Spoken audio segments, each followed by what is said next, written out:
Halo Sobat Estetika, kembali lagi nih kepada kami di Unisi Podcast atau yang bisa disebut Studio Talks yang dipersembahkan oleh Universitas Islam Indonesia. Kembali lagi nih, aku namanya Fauzi, tapi aku nggak sendirian kalau di podcast ini. Kenalin, di samping aku ini ada Siapa yo? Nggak ada yang kenal. Waduh, masa nggak ada kenal nih? Enggak lah. Hanung Bramantio loh. Langsung bawa Hanung Bramantio. Waduh. Siapa bang namanya bang? Gary Yordan nama lengkapnya. Gary Yordan.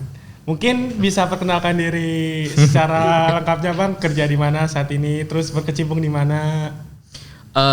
Nama saya Gary Yordan. Sebetulnya saya berkecimpung di industri film ya sejak 5 tahun terakhir ya. Fokus di membantu Mas Hanung Bramantio di dapur film.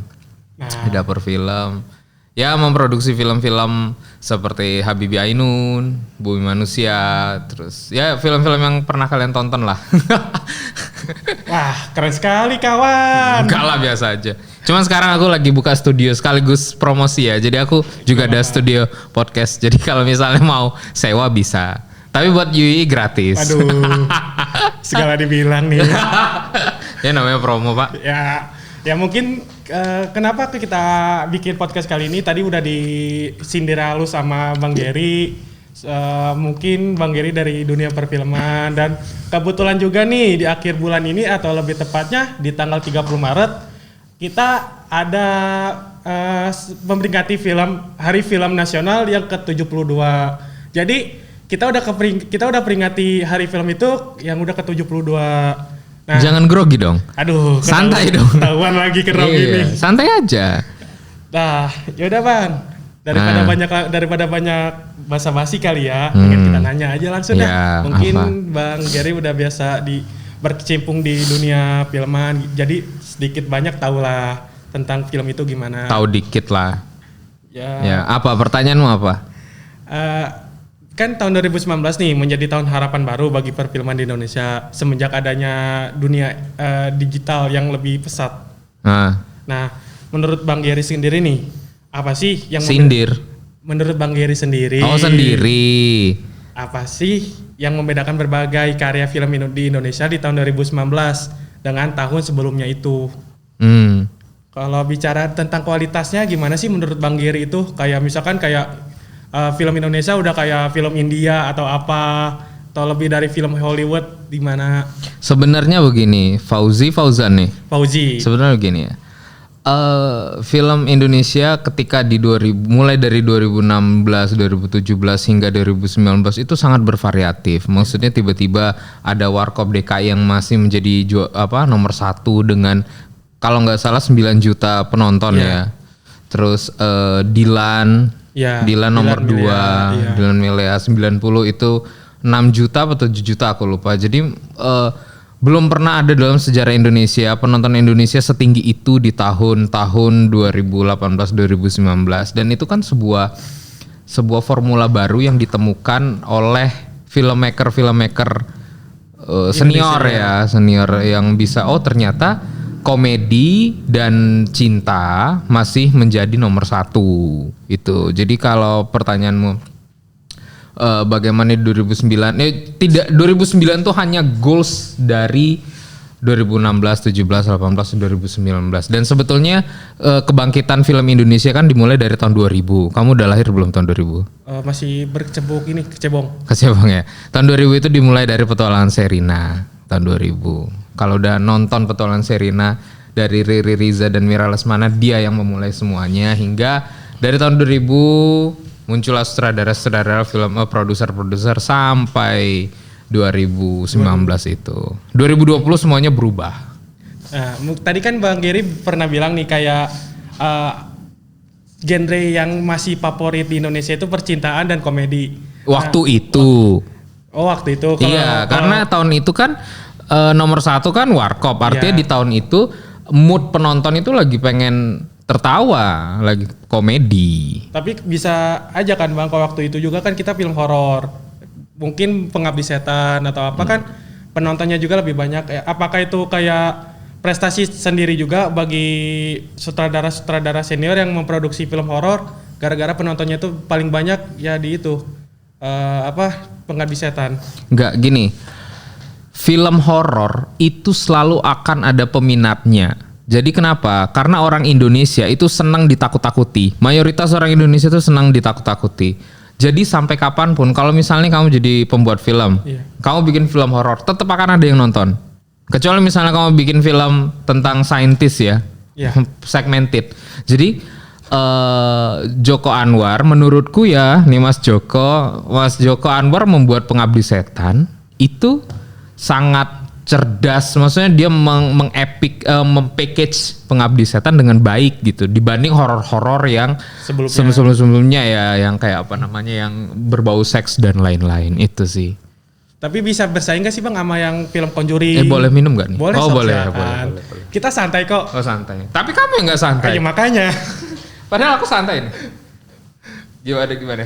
Kayak bisa bersaing gak sih Bang, kayak tadi kan Bang Gary bilang nih kayak Bang Aan sukses untuk meremake-nya atau kayak bikin ulang film Pengabdi Setan itu. Kan menurut Bang Gary nih, kan Bang Gary juga pernah nonton kayak The Conjuring, Annabelle dan lain-lainnya. Menurut Bang Gary tuh bisa bersaing gak sih sutradara di Indonesia sama sutradara luar negeri? Sebetulnya kalau misalnya pertanyaan tentang bersaing, ini tuh film itu bukan untuk saing-saingan sih. Kayak sebenarnya ya. Jadi gini ya, harus diberikan esensi ya. Sutradara itu punya pesan, ide masing-masing nih. Tak. Misalnya Gary sutradara, bikin bikin film horor, Fauzi bikin ini, terus misalnya Salwa bikin ini. Kan masing-masing punya pesan sendiri. Nah, masalah bersaing apa enggak itu dilihat ada dua. Pertama, kamu mau urusannya komersil, angka ditonton orang banyak, ataukah kamu bicara festival? Dua itu aja sekarang. Misalnya yang menentukan balik-balik ke masyarakat. Misalnya aku bikin film bagus banget, sinematografiku bagus, ceritaku bagus, tapi penontonku 100.000, ngapain misalnya? Fauzi, kamu bikin film tuh jelek banget tapi tiba-tiba 2 juta penonton. Artinya kan balik lagi, tujuanmu apa? Tujuanmu apakah penonton, angka, atau festival itu? Jadi tidak bisa dikatakan apakah film Indonesia bisa bersaing dengan film luar negeri. Enggak, bukan begitu. Cuman tujuanmu apa dulu? Berarti dari awal ya tujuannya apa? Kamu udah nonton Kukira Kau Rumah nggak? Enggak. Nah itu 2 juta penonton di masa pandemi loh. Itu paling banyak ya? Paling banyak. Kamu bayangin ceritanya gimana? Katanya sih kayak dari diri sendiri yang kayak frustasi, terus dia nggak tahu gimana cara ngungkapin rasanya. Karena sutradaranya si Umay Shahab cukup cerdas ketika mengangkat isu mental health, karena sekarang kan anak-anak kan mentalnya pada terganggu kan ya. Jadi kayak dikit-dikit healing, jadi kayak semuanya dia mengangkat isu itu, kemudian dengan kekuatan Prilly Latukonsina akhirnya darah meledak booming. Jadi menurutku salah satu itu angka, tujuan Umay adalah angka berarti, dan laku ya, artinya dia cukup berhasil, bukan cukup ya, berhasil malah bisa jadi rekor muri juga ya. Katanya kemarin rekor muri di masa pandemi, terbanyak masa pandemi. Nah, kalau misalkan Bang Aan nih, ada keresahan gak sih kalau misalkan Bang Aan, astagfirullahaladzim. Gimana sih? Kok Aan? Sorry. Penonton? Menurut Bang Gary sendiri nih, ada keresahan gak sih kalau misalkan pembuatan alur cerita yang dibuat oleh sutradara di Indonesia itu, keresahan apa yang ada untuk film Indonesia itu saat itu? Apa maksudnya? Kayak alur cerita, ada keresahannya. Apa keresahan? Keresahanku untuk film Indonesia itu, kayak misalkan kayak Pengabdi Setan, terus Dilan atau yang lainnya. Ada nggak kayak menurut Bang Gary, ini nggak bener nih, kayak ceritanya nggak fleksibel sama dunia nyata atau apa? Oh, maksudmu adalah aku menilai itu. Nah, bisa jadi kayak gitulah. Simpel aja pertanyaan harus. Ini Fauzi, nggak ada keresahan sih, malah menurutku kalau misalnya pertanyaanmu tentang Pengabdi Setan, ya bagus. Ini berarti kita bicara tentang film ya, filmnya artinya bagus.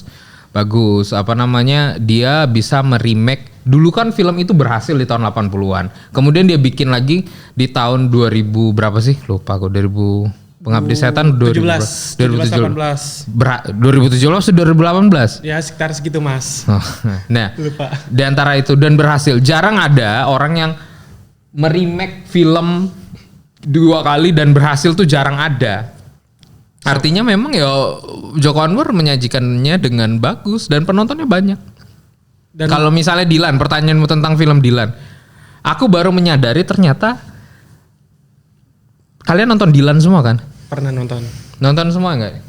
Kamu bayangin Dilan itu gombalnya itu bukan hiperbola atau metafora kaulah bulan kaulah bintang. Iya. Enggak, dia tuh gombalnya tuh sederhana kayak rindu itu berat, kamu nggak akan kuat. Itu hal-hal sederhana di dalam novel kemudian disajikan di film dan meledak. Itu aku di samping Iqbal ya, masalah Iqbal Ramadan urusannya lain lagi. Tapi menurutku ini menarik gitu loh. Jadi si Dilan bisa berhasil, penonton Indonesia ternyata bisa loh disajikan dengan gombalan yang tidak metafor.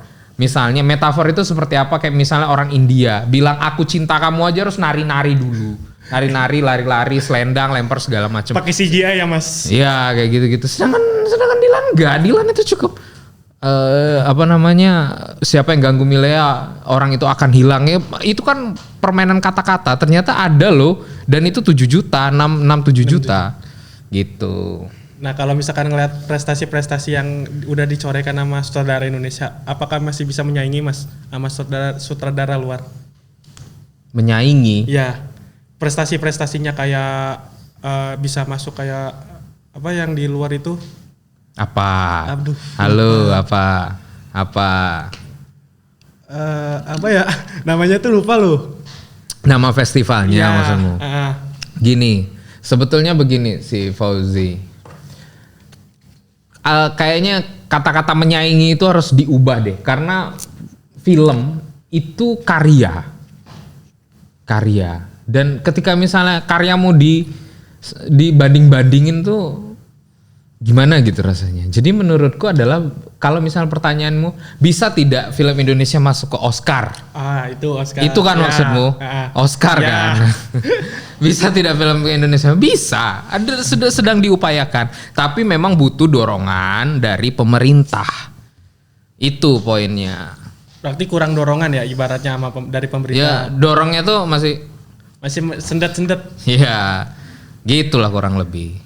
Nah kan balik lagi nih Mas, kalau 2019 menjadi tahun harapan baru, sedangkan 2020 awal mula COVID-19 nih, yang membuat sebagian sektor industri di Indonesia, sektor industri perfilman di Indonesia itu sangat-sangat berubah drastis mandeknya, kayak yang tadinya mau tayang tiba-tiba nggak jadi atau apa. Nah, apakah industri perfilman di Indonesia segitu terdampaknya atau gimana kalau misalkan ada eranya COVID ini? Kalau pertanyaanmu segitu terdampaknya, jelas terdampak, pasti banget. Contohnya begini, nggak usah mikirin bioskop filmnya tertunda, jangan mikir itu dulu. Orang mau syuting itu butuh lokasi. Lokasi itu mengundang keramaian.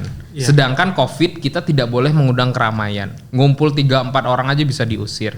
Artinya selama 2 tahun 1,5 sampai 2 tahun itu para pembuat film tidak bisa syuting. Sekelas bosku aja Hanung Bramantio itu tidak bisa syuting 1,5 tahun sampai 2 tahun. Berarti di rumah aja ya ibaratnya ya? Ya nggak di rumah aja ya, di mana kayak di taman di mana. Ya maksudnya pasti tidak bisa melakukan aktivitas itu gitu loh sih. Jadi kalau misalnya syuting aja nggak bisa, apalagi kamu mau mau nayangin filmmu di bioskop, terus siapa yang mau nonton? Asal kamu tahu ya, bioskop itu 1 hari itu harus membayar listrik, AC segala macam, dan itu kosnya mahal. Boleh spill nggak Mas, berapa Mas? Apanya? Kosnya? Ya nggak tahu aku bukan pengusaha bioskop. Dikira tahu kan, ibaratnya kan kita biasa berbagi juga. Iya berbagi, cuman aku nggak tahu kos sehari bioskop. Cuman aku tahu itu gak murah. Ya. Makanya bioskop nyari untung di popcorn ya. Betul. Nah kan tadi tuh udah kembali lagi tuh kayak masa COVID terus belum COVID. Nah sekarang kan mungkin Mas Gary tahu nih sendiri nih berada di fase new normal. apakah industri perfilman Indonesia itu menjadi kayak berubah drastis atau kayak sama aja, kayak alur-alur ceritanya gimana aja, kayak misalkan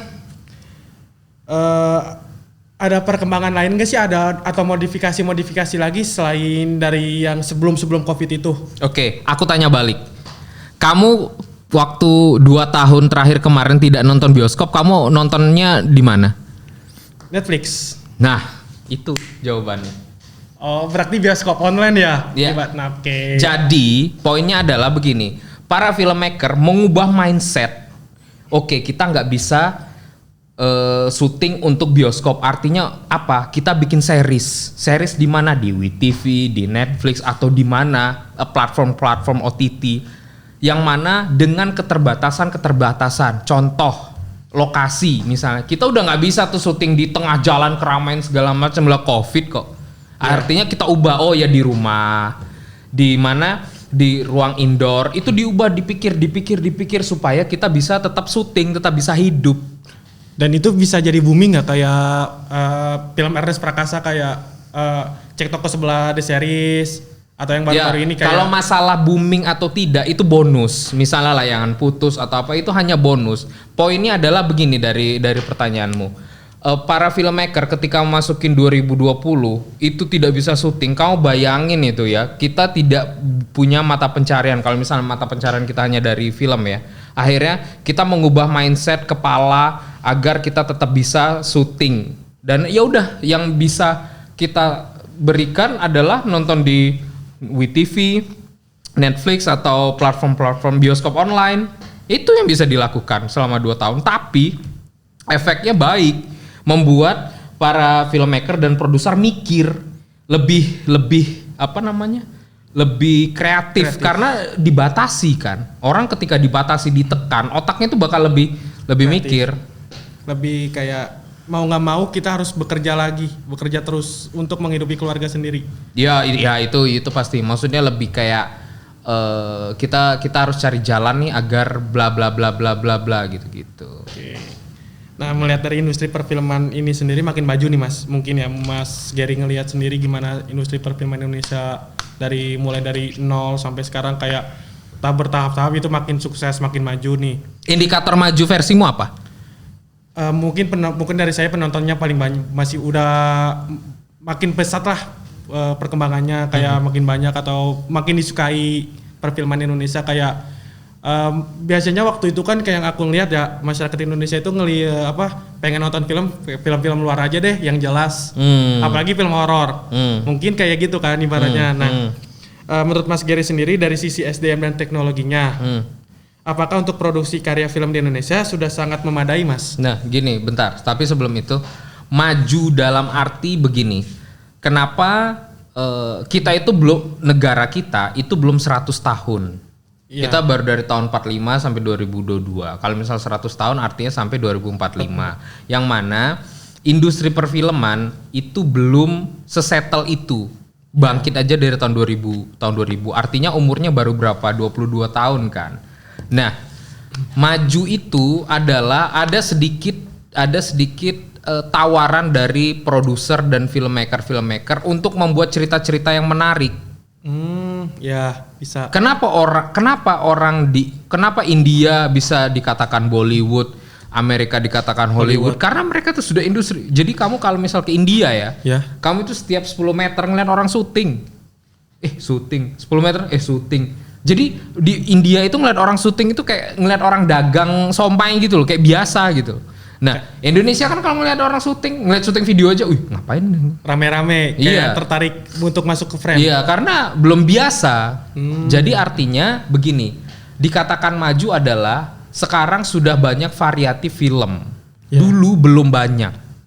Aku bisa nonton. Kalau misalnya aku menonton yang sejarah Habibie Ainun, ini Bumi Manusia, terus film ini aku nonton ini. Jadi lebih variatif.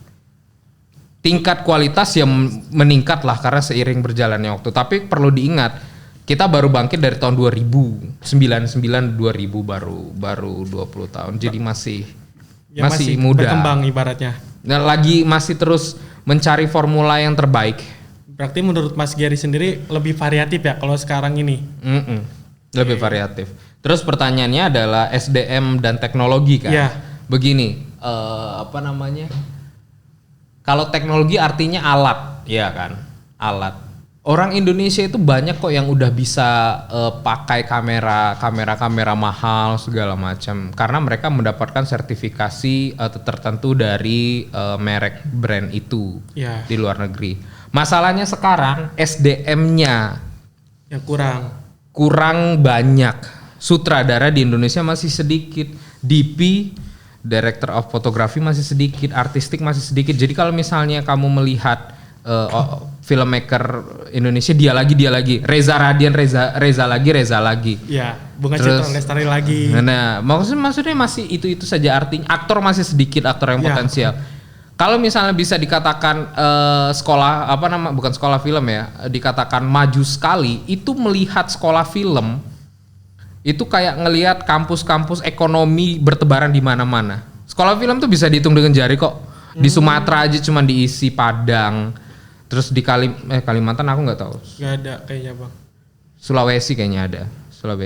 Makassar ada. Terus di Jawa. Jadi kalau misalnya kamu melihat kampus film itu ada di setiap kota di Indonesia, artinya udah maju dan berarti dibutuhkan. Sekarang kalau misalnya kamu ngeliat fakultas ekonomi pasti ada di setiap kabupaten. Di setiap kabupaten pasti ada universitas. Pasti ada kampus ekonomi. Ini lulusan ekonomi banyak banget. Komunikasi apalagi. Kalian tahu nggak ya jurusan komunikasi itu tahun 2004-2005 itu dianggap disepelekan. Ngapain sih masuk komunikasi? Kayak nggak penting. Ternyata masuk komunikasi cuma pengen jadi pembawa acara, kan dulu begitu. Yeah. Lama-lama komunikasi jadi tren, jadi keren. Cewek-cewek komunikasi, cewek-cewek yang cakep-cakep. Yeah, pasti image-nya brand image. Nah harapanku sekolah film tuh begitu gitu loh. Jadi sekarang masih masuk sekolah film ngapain, mau jadi apa? Dulu anak komunikasi itu dibegitukan. Berarti mungkin 10 tahun ke depan akan kayak mungkin. Nah, gitu. Lanjut lagi ya Mas siapa ya? Nah, perkembangan film Indonesia nih sangat digemari. Ya, boleh minum nggak nih? Wah, silakan. Mau kurang Mas minumnya? Enggak. Mau segalon? Enggak apa-apa Mas. Kita ini lagi puasa loh. Astagfirullahaladzim. Lanjut ya? Iya, lanjut. Okay. Aku nunggu. Melihat perkembangan film Indonesia yang semakin digemari, apakah kita sebagai pelaku industri kreatif khususnya di bidang perfilman ada nggak sih mas potensi yang untuk memajukan perfilman di Indonesia untuk dapat bersaing lebih jauh lagi di kancah internasional? Lebih jauh lagi. Ya. Nah, begini Mas Fauzi. Oke. Pertanyaanmu nih besar-besar, general. Jadi begini, apa namanya? Sebelum pertanyaan itu hadir, kita balik lagi yang aku bilang tadi. Semakin banyak orang yang masuk kuliah film, jadi nggak ngambil aman ya, misalnya masuk komunikasi tapi ikut syuting gitu. Jadi kalau misalnya gagal di syuting bisa jadi MC atau jadi jurnalis segala macam. Batu loncatan. Jadi kalau misalnya perbanyak SDM yang benar-benar fokus di film, mau jadi filmmaker fokus aja, rezeki itu akan mengalir serius. Kalau misalnya skill dan kemampuanmu oke, uang itu akan datang sendiri.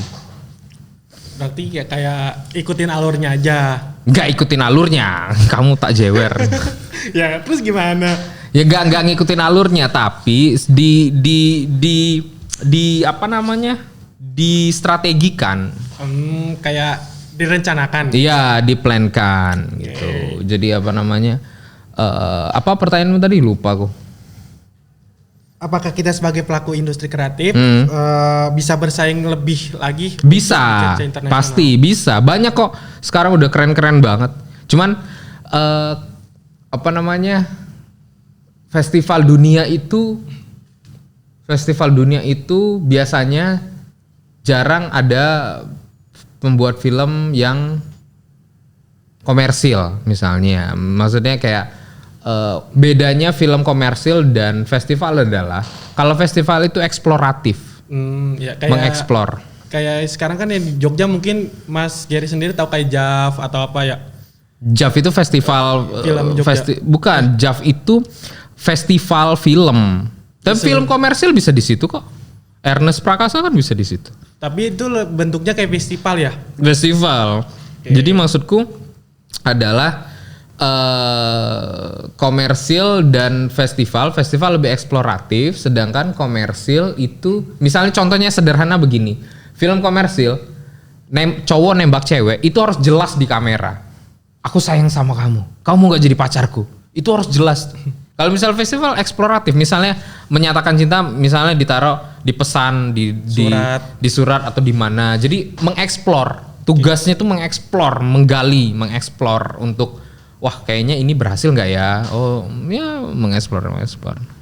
Ya udah nih Mas, pertanyaan terakhir nih, bener-bener terakhir deh. Nah, terakhir banget nih. Kayaknya sih terakhir, tapi nggak tahu ya kalau misalkan ada pertanyaan tambahan. Kira-kira nih Mas, ada nggak sih pesan untuk sobat estetika yang di rumah mengenai perfilman di Indonesia ini? Sobat estetika untuk perfilman di Indonesia ini ada. Apa tuh? Pesannya adalah kalian dengarkan baik-baik pesan ini. Pertama, jangan pernah kalian nonton di website yang ilegal. Itu karena kalian asal kalian tahu bikin film itu susah. Ya. Mahal. Aku tahu kamu tuh masih nonton di website itu. Jarang lah Mas, jangan disebutin lah. Atau mendownload atau apa, karena bikin film itu susah. Kalau misalnya kalian punya, sisihkanlah uang untuk Netflix. Udah Netflix tapi Netflixnya ini lagi apa namanya? Yang sharing. Yang sharing dan kualitasnya nggak 4K. Aduh, itu pesan untuk anak muda ya. Maksudnya aku ngerti ya, anak-anak sekarang tuh pintar banget. Nyari link yang ini aku bisa 4K. Wah, memang kayak karena aku pelaku industri, aku yang tahu orang bikin film itu susahnya kayak gimana, terus nyari uangnya gimana. Ini anak-anak kampus ini nonton, wah aduh aku kayak kalau bisa Netflix ya udah bayar. Kalau misalnya uang kalian pas-pasan ya udah yang apa namanya urunan sama yang keluarga, kan ada paket family yang kayak gitu-gitu loh. Jadi jangan ilegal. Nonton bioskop online tuh murah kok, 30.000. 30.000 tuh sama kayak kalian ngopi di kafe, kopi-kopi di Jakal itu loh. Yang harganya udah makin mahal. Itu matcha latte kan 35.000 tuh. Iya. Bioskop online kan cuma 30.000. Itu udah sebulan kali ya? Enggak, 30.000 itu 5 hari. Nah, ketahuan kan nggak pernah nonton bioskop online. Kan Netflix Mas, beda. Oh iya, Netflix itu berapa? 120? Aku dapat 70 per bulan. 70. Nah, jadi itu saranku untuk sobat-sobat. Itu dulu pesan buat sobat-sobat estetika, kalian jangan nonton di website ilegal. Kalau misalnya nonton film barat, aku nggak apa-apa. Nggak boleh juga sih sebetulnya. Tapi untuk film Indonesia please lah. Kalau bisa ya di Netflix, di apa namanya, apa aja sih, lupa aku. OTT. WeTV gitu-gitu loh. Disney Star kayak gitu-gitu loh. Tuh guys, dengerin, jangan sampai nonton di link-link yang ilegal ya Mas. Soalnya juga kan kayak itu sama dengan kayak membajak ya. Iya benar, pinter loh. Ya, ini pertanyaan terakhir, pinter dia. baru ini Mas, baru grogi. Iya bro. Nah mungkin ya sekarang bener aja terakhir nih, bener. Terakhir, ada nggak sih Mas potensi anak UPC untuk ikut menjadi pelaku industri kreatif di bidang perfilman Indonesia? Waduh, itu pertanyaannya besar banget itu. Gini deh, sebelum anak UPC itu ke industri film nih industri film, dia bikin karya dulu yang apa namanya, yang bagus, yang bener dulu, terus bagus, terus bikin cerita. Pondasi dari film tuh kan adalah ceritanya. Gak mungkin kamu nanya sama temanmu pertama, Batman kemarin gambarnya gimana, pasti ceritanya gimana. Bikin anak UPC, suruh jadi penulis skenario semua. Bikin tulisan bagus apa enggak, terus share ke teman-teman, ini bagus enggak, ini bagus segala macam. Nah, setelah itu baru bikinlah film pendek, terus masukin festival segala macam. Nanti arahnya itu akan ke industri film yang kamu bilang tadi loh. Jadi sebelum kamu melompat ke arah sana, kamu tunjukkan dulu kalau misalnya karyamu itu layak untuk ditonton kamu dan teman-temanmu dulu. Nih aku punya karya nih, yuk nonton bareng-bareng segeng besti-bestimu. Habis itu RT RW satu kota, habis itu ya baru ke kemana-mana, baru festival segala macam. Nah setelah itu baru industri, kamu bicaranya industri gitu. Berarti dari awal mulai kayak bikin skrip dulu, terus Iya. kayak bikin Sinopsis sinematik. Ya, dulu. Oke. Mungkin kayak biar ngelihat juga kan kita potensinya gimana. Oke, ya itu sih yang mungkin yang bisa dapat aku sampaikan sih Mas tentang pertanyaan-pertanyaan podcast ini. Nah, Jadi kamu kalau mau nanya lain nggak apa-apa. bisa dihubungi kemana Mas? Enggak, ya bisa dihubungin ke Twitter atau Instagram. Atau nomorku aja ya bebas. Jangan lupa follow Mas Gary. Siapa tahu kan butuh apa-apa. Iya butuh sih aku anak magang di iniku sendiri tapi. Boleh lah. Siapa baiknya bintang tamu minggu depan, kita bahas apa nih temanya?